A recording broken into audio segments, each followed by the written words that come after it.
Informasi berikutnya, saudara, didampingi guru dan orang tua, sejumlah anak dari pendidikan anak usia dini mengunjungi kandang Balai Konservasi Sumber Daya Alam Maluku. Mereka belajar mengenal satwa liar.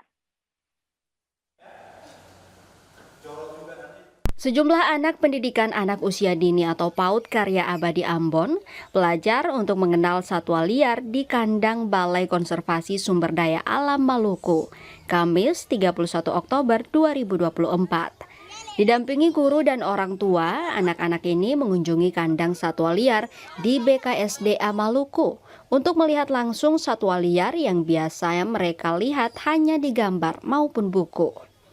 Dalam kunjungan ini, satwa yang mereka lihat di kandang tersebut seperti burung kakatua, burung nuri, burung merpati, burung tahun-tahun, kasuari, kura-kura, monyet, dan rusa.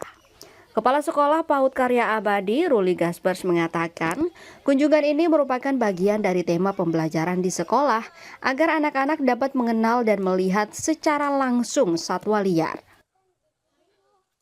Diharapkan melalui kegiatan ini bisa mengedukasi dan memperkenalkan berbagai satwa liar yang dilindungi kepada anak-anak sejak dini.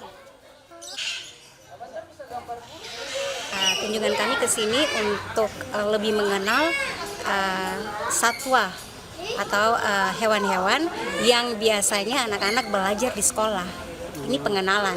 Biasanya kan di sekolah itu cuma teori saja, melihat lewat gambar saja, tetapi ini langsung seperti kita belajar saintifik, langsung dengan hewannya, melihat hewan-hewan tersebut, dan semuanya berkaitan dengan tema pembelajaran di sekolah.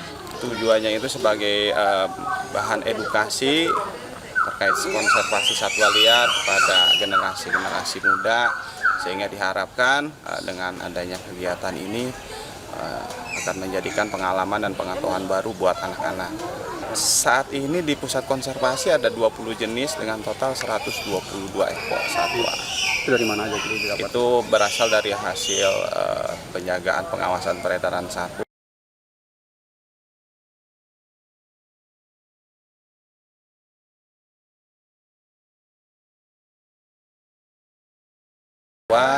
Dari penyerahan masyarakat serta dari hasil kegiatan translokasi.